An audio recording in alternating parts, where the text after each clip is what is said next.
Hello, everyone. My name is Shamar Springer, and I'm currently enrolled as a sophomore here at Tennessee Tech, studying mechanical engineering. And today I'm going to teach you guys how to save money. This is a method that's worked for me, and it may not work for everyone, but I wanted to say that it has worked for me.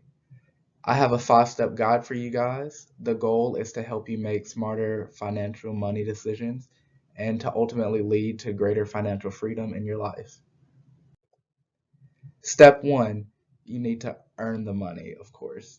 So you need to work to form a steady baseline of income.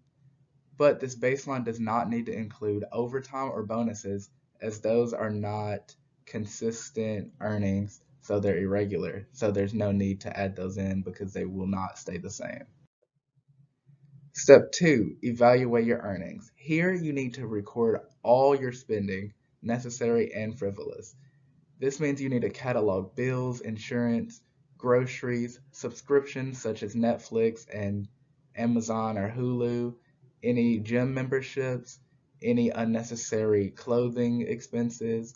All of that stuff needs to be categorized. The best way to do this is probably to type out a spreadsheet or at least keep them in a notes pad that you can add to.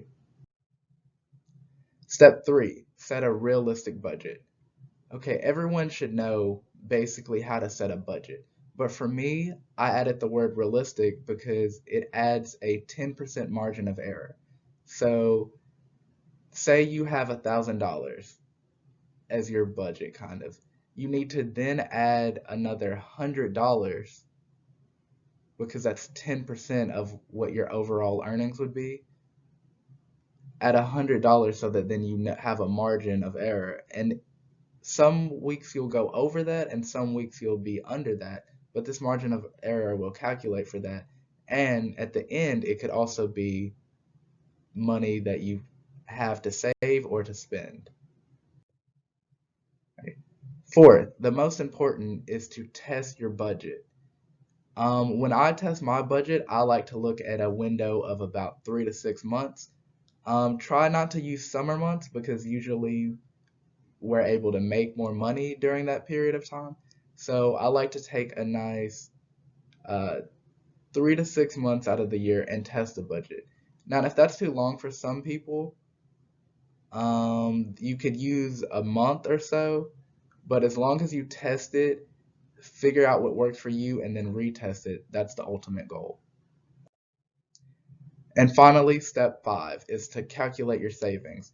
Here, you need to take the money that you've earned and subtract the money that you've spent. And that should give you a great indication of what your total savings are. But the only thing I don't include are any of the leftovers from the 10%.